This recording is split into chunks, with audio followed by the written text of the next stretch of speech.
Amsal pasal 4. Nasihat untuk mencari hikmat.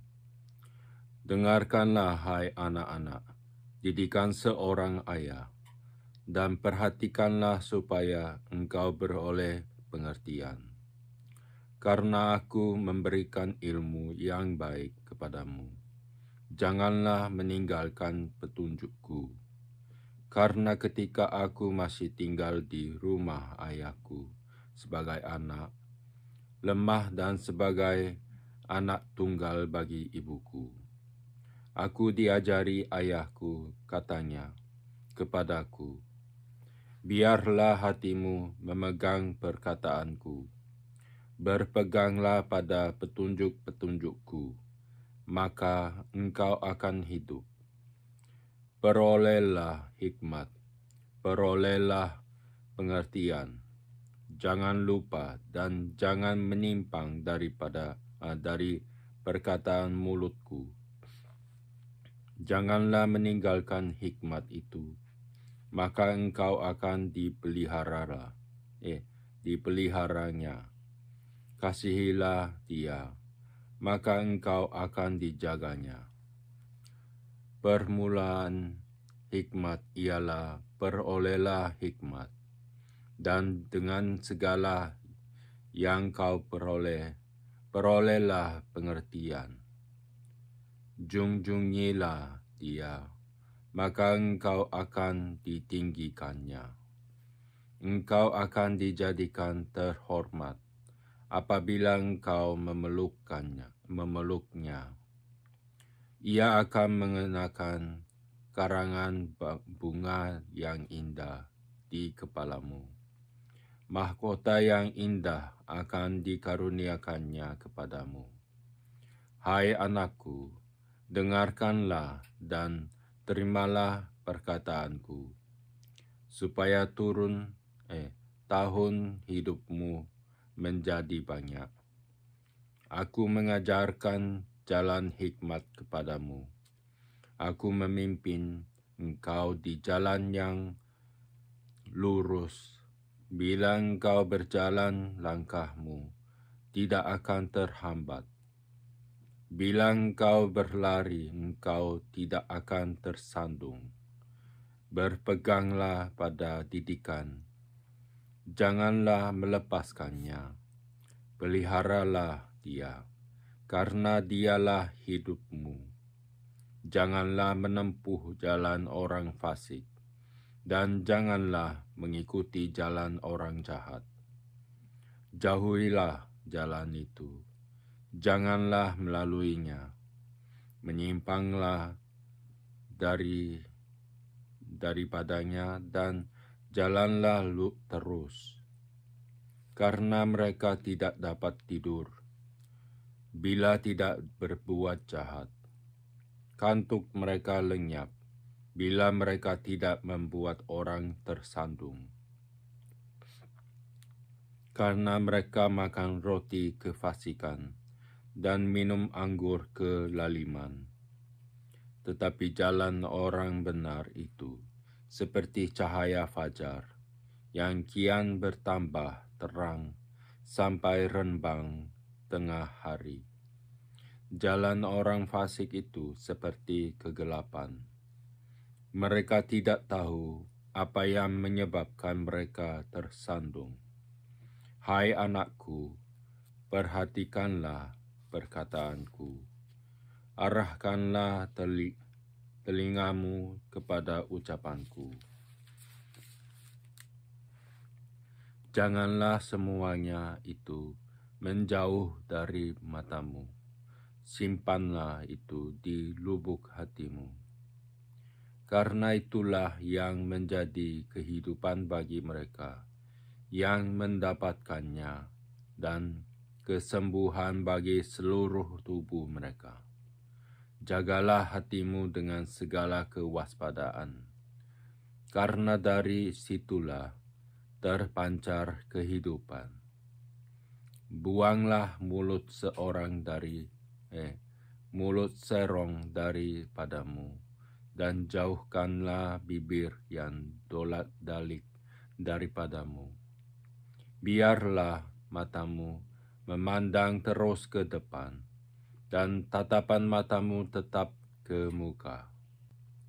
Tempuhlah jalan yang rata, dan hendaklah tetap segala jalanmu.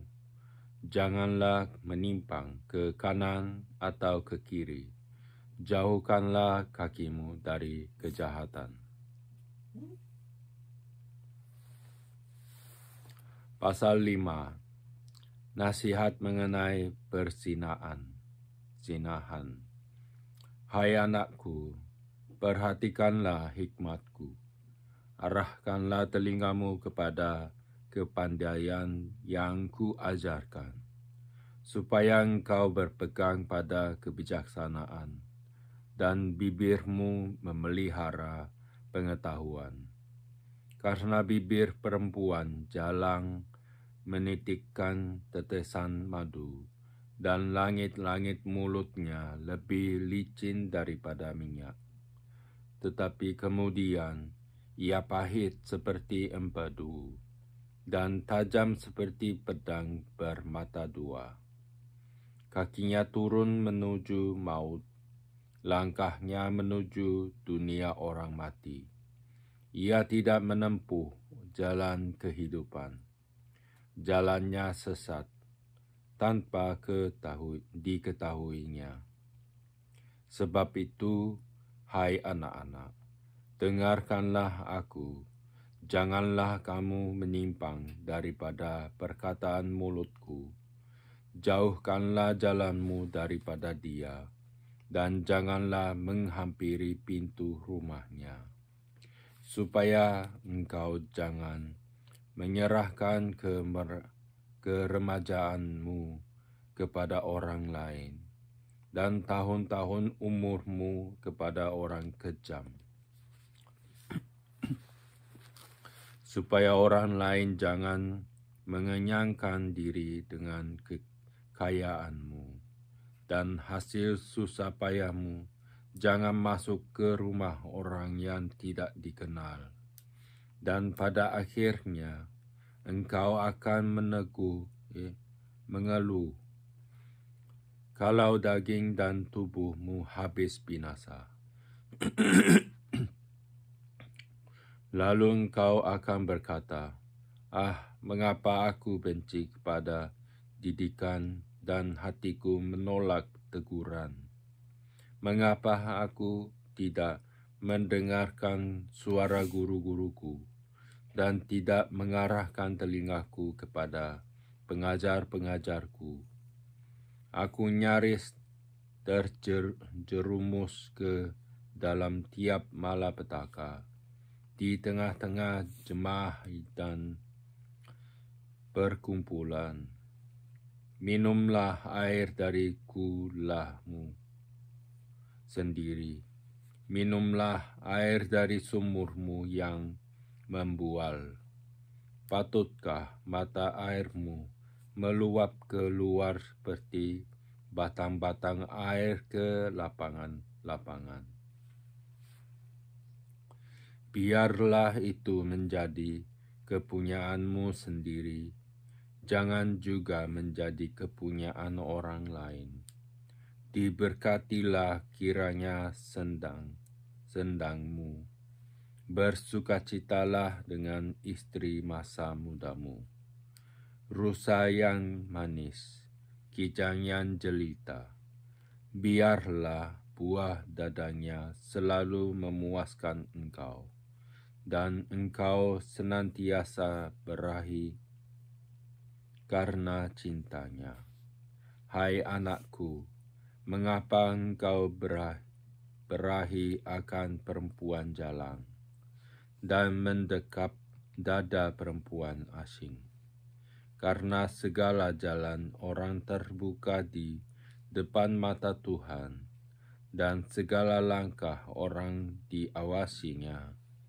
Orang fasik tertangkap dalam kejahatannya, dan terjerat dalam tali dosanya sendiri.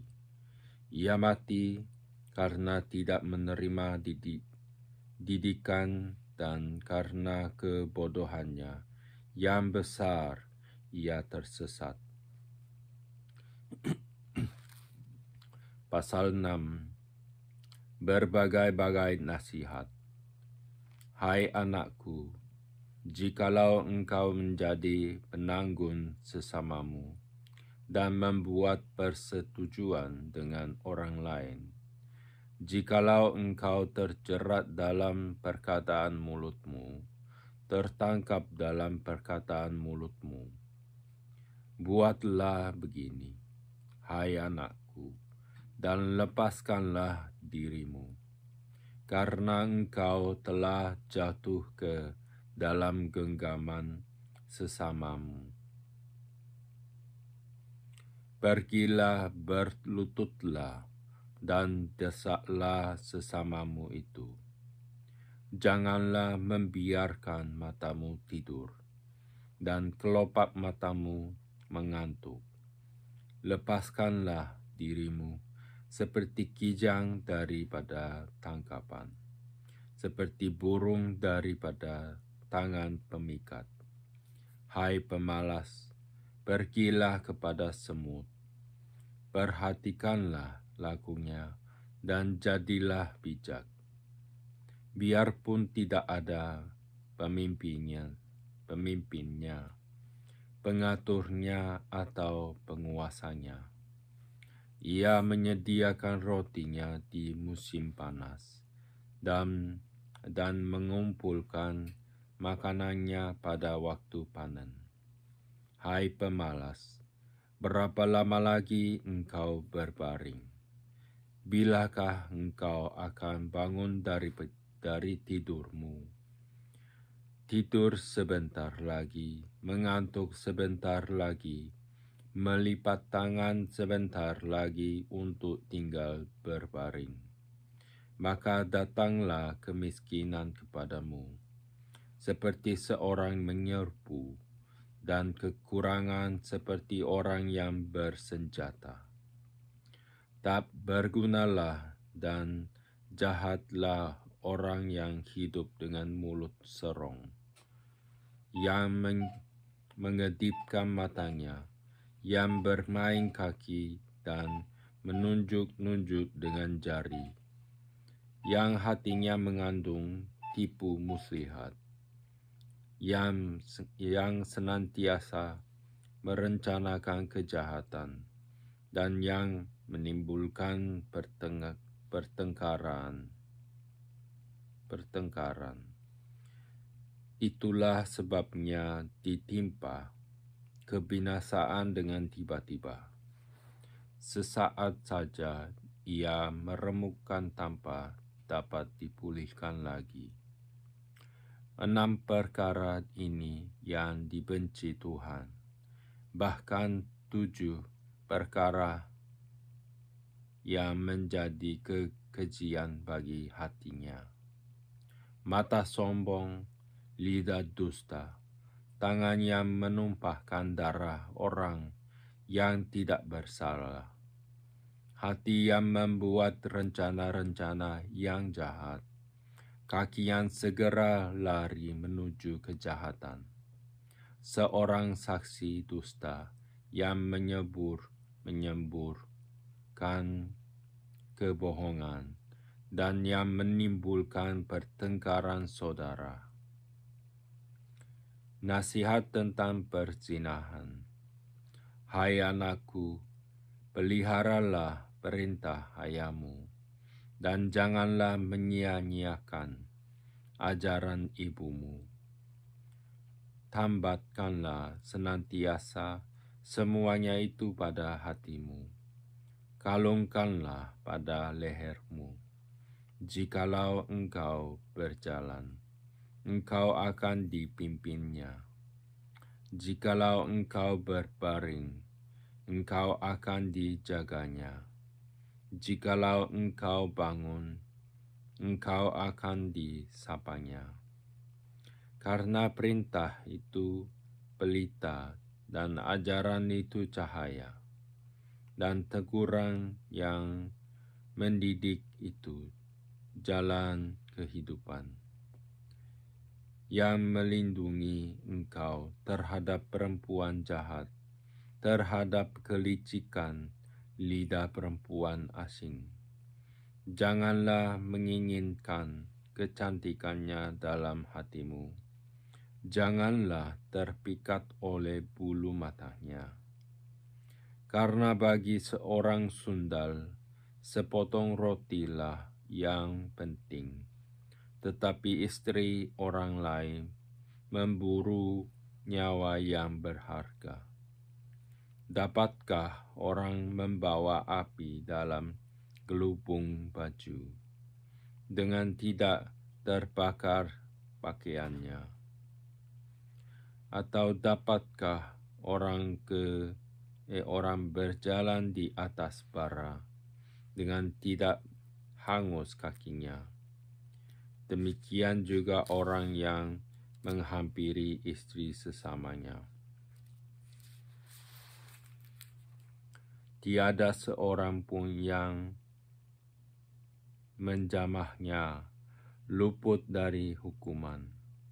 Apakah seorang pencuri tidak akan dihina apabila ia mencuri untuk memuaskan nafsunya karena lapar? Dan kalau ia tertangkap, haruslah ia membayar kembali 7 kali lipat. Segenap harta isi rumahnya harus diserahkan. Siapa melakukan zina tidak berakal budi. Orang yang berbuat demikian merusak diri. Siksa dan cemooh diperolehnya, malunya tidak terhapuskan. Karena cemburu adalah geram seorang laki-laki. Ia tidak kenal belas kasihan pada hari pembalasan dendam. Ia tidak akan mau menerima tebusan suatu pun, dan ia akan tetap bersikeras betapa banyak pun pemberianmu.